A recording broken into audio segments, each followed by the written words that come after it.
Ok. Hi bitches! Aujourd'hui, on va parler d'un petit sujet assez compliqué.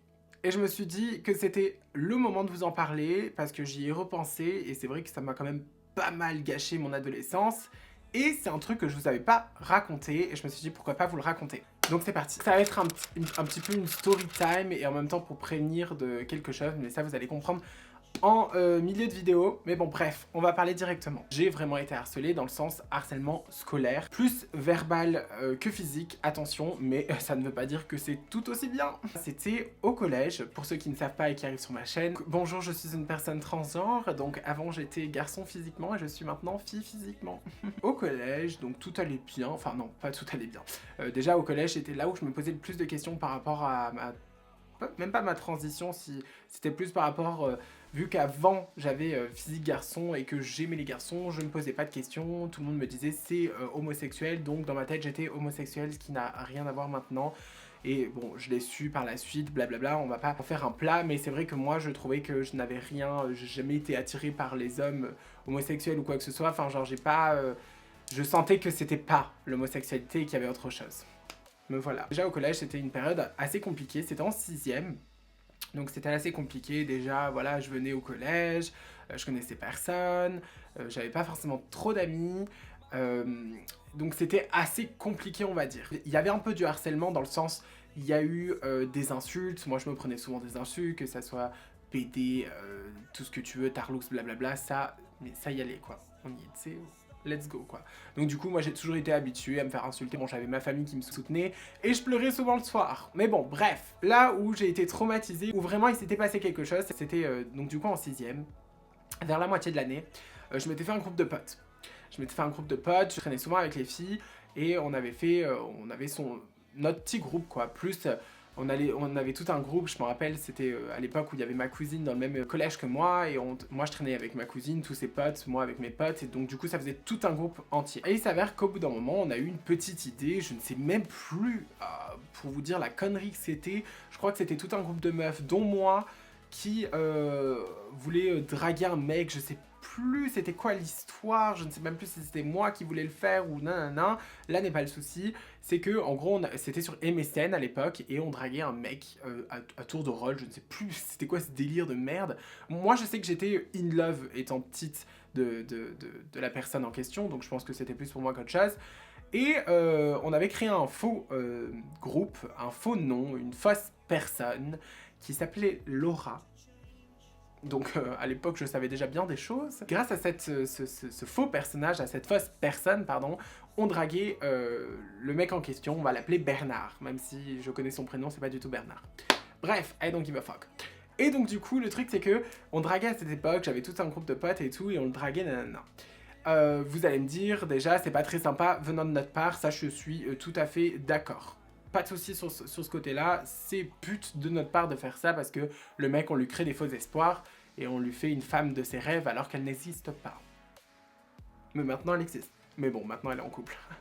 Je pense que, pour vous résumer vite fait, je me reflétais un peu dans cette Laura, d'où mon prénom Laura, je me reflétais un peu dans ça, c'est parce qu'en gros, si vous voulez, je prenais cette apparence derrière ce faux compte, dans le sens que c'était moi. Dans ma tête, j'avais pas cette impression de tricher, j'avais pas cette impression de mal faire, parce que vraiment, vraiment par contre, là en y réfléchissant, je sais que c'est bâtard de faire ça, mais vraiment moi-même, c'était par pur plaisir, c'était vraiment... vu qu'on me voyait pas en tant que Laura physiquement, je voulais, à travers un écran, à travers un ordinateur, faire paraître la Laura que je suis. On a commencé à le draguer, au tout début on voulait à tour de rôle, je ne sais plus pourquoi, et après c'était limite que moi qui étais sur le compte ou blablabla. Parce que normal, j'avais pris plaisir dans le sens que je draguais enfin le mec que je kiffais trop à l'époque, sachant qu'il était hétéro, que moi je n'avais pas l'apparence de ce que j'ai maintenant, et que donc du coup j'étais trop contente qu'il me parle et tout, j'étais vraiment dans un film, mais total. Et bon, je précise encore que c'était pas tard de notre part, mais vous avez compris. Et il s'avère qu'un jour, une petite chienne des îles qui était dans mon groupe a répété la chose. Et c'est là que vous allez comprendre le titre de la vidéo. Ça a été répété, et je pense pas que j'ai mérité tout ce que j'ai eu par la suite. Je peux comprendre que la personne soit en colère, c'est tout à fait normal, qu'elle ait envie de s'expliquer. On était jeunes à l'époque, donc je pense qu'on n'avait pas assez d'intelligence pour comprendre ça, qu'il y avait la parole et qu'on aurait pu très bien s'expliquer et qu'on aurait suis arrivée le lendemain quand ça a été dit, bien sûr je n'étais pas au courant. Et j'arrive dans le lycée et là tout le groupe, dont le mec qui était avec ses potes, me regardait hyper mal. Quand je dis me regarder hyper mal, je m'en souviens même encore maintenant pour vous dire à quel point je suis traumatisée.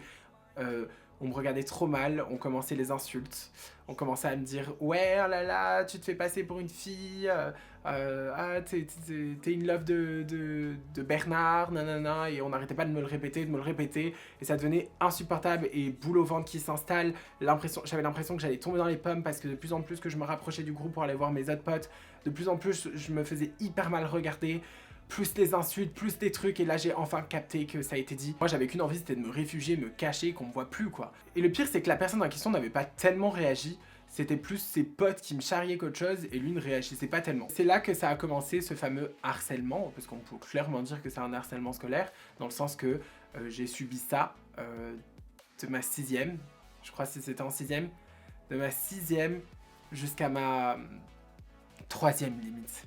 J'ai subi ça genre pendant longtemps, 2-3 années, je ne sais pas.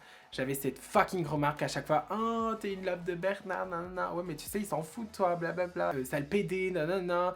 Tu te fais trop, tu crois que t'es une meuf, nanana. Arrivé là-bas, j'ai un peu mal vécu la chose, on va pas se mentir. Et j'ai appris que voilà, c'était une des filles du groupe qui avait répété. D'ailleurs, elle a même pas osé venir me parler, ou limite elle avait dit, ou je crois qu'elle est venue me parler, elle a dit je suis vraiment désolée, j'étais obligée de le faire.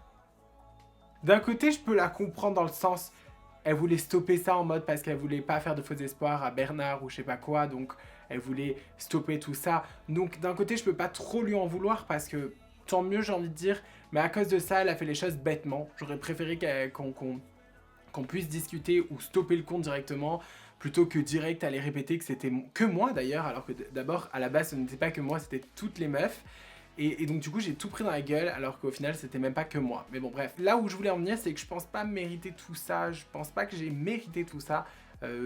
À l'époque comme je vous ai dit on était un peu jeunes donc on pouvait pas comprendre, mais je pense qu'une discussion aurait pu se faire en mode voilà je suis désolé blablabla et puis on passe.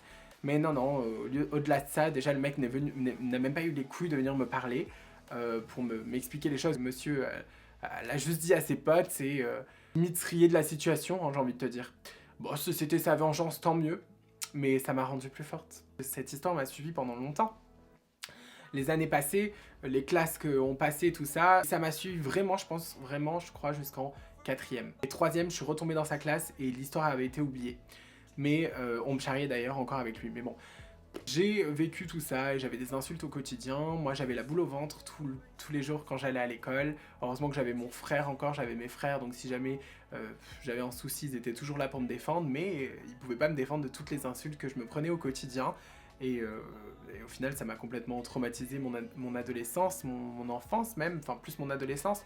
Et d'ailleurs je vous en parle maintenant, c'est que vraiment ça m'a traumatisé et que je devais vous en parler. Je pense que déjà tout ça m'a rendue plus forte et a fait la femme que je suis aujourd'hui. Et au niveau des critiques déjà je prends plus les choses à cœur. Par exemple je vais avoir un peu du mal, d'ailleurs ça m'a enlevé totalement une confiance en moi. J'ai eu plein de cicatrices par rapport à ça que j'ai encore maintenant. Plein de blessures qui sont toujours présentes et je dois faire face malheureusement. Et maintenant tout va mieux, j'ai trouvé mon copain, je vois enfin que la vie peut être rose un petit peu. Donc voilà, je dis pas que je vais me plaindre tout le temps, mais c'est vrai que ça m'a fait beaucoup de mal à l'époque. Et c'était quand même horrible au quotidien de recevoir ça. Vous savez, genre tous les jours vous vous levez avec une boule au ventre. Je me suis complètement défoncé dans la nourriture, d'où mon poids qui a fait que évoluer parce que tout mon mal-être, je le mettais dans la nourriture. Donc si on y réfléchit bien, ça va quand même niqué mon adolescence. Hein. Heureusement qu'après au lycée ça allait mieux, j'ai déjà fin 3e, lycée, tout ça, ça allait mieux, et puis après je me suis enfin découverte et bitch I'm here, tu vois ce que je veux dire. On me dit que je suis une femme forte ou quoi que ce soit, on a tous nos cicatrices, on a tous nos blessures, peut-être que je suis devenue forte à cause de ça. Après je regrette rien de ma vie parce que là si on me demande, bon peut-être que j'aurais pas voulu que ça se passe comme ça dans mon adolescence et j'aurais voulu plus profiter comme tous les jeunes faisaient. Mais dès qu'on était un peu différents, on en prenait plein la gueule et j'en prenais plein la gueule, plus cette grosse histoire qui s'est passée. Donc je vous explique mon adolescence et toutes mes années au collège, comment elles étaient horribles. Maintenant je suis pas là à pleurer sur mon sort parce que je sais qu'il y a plein d'autres personnes qui vivent le harcèlement, qui ont vécu le harcèlement ou quoi que ce soit. Donc je suis pas du tout là à dire « Ah, je pleure, nanana. Non, moi au contraire, je prends les choses en mode positif dans le sens que ça m'a rendue plus forte, je suis heureuse aujourd'hui, donc voilà. On peut s'en sortir, on a des bonnes amitiés, une famille surtout qui nous soutient de ouf, soutient, je ne sais plus parler. Dès qu'on a le soutien qu'il faut, on peut faire face à tout ça, clairement. Quand je rentrais, certes, je pleurais, mais il y avait ma famille. On a toujours parlé, on a énormément parlé avec ma famille, donc dès que j'avais un souci, je leur disais les choses, j'ai jamais rien caché.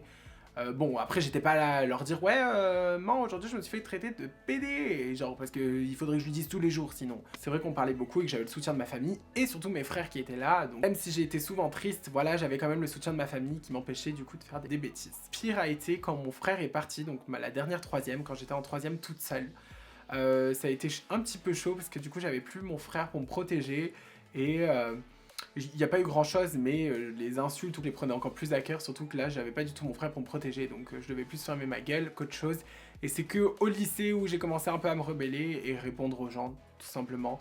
Et j'ai remarqué d'ailleurs que quand on leur répondait, eh ben, ils fermaient leur gueule. Attention, c'est pas un exemple à prendre parce que mieux vaut fermer sa gueule, rien dire, parce que toi tu sais que de toute façon t'es une personne intelligente et que tu vas pas t'abaisser à une merde comme ça. Mais moi, c'est vrai que ça me saoulait, toujours laisse tomber, tu t'en prends plein la gueule. Bah non, au lycée, j'ai pas fermé ma gueule et tous ceux qui me venaient me faire chier, et bah je leur répondais. Et après, ils fermaient leur gueule. J'espère que ma petite story time, ma petite histoire vous aura plu et vous aura aidé surtout. Parce que je pense que c'est un message à faire passer, c'est bien dire que vous n'êtes pas seul, surtout qu'il faut avoir du soutien dans les moments comme ça et que même moi, la youtubeuse Liana, je l'ai vécu, ok?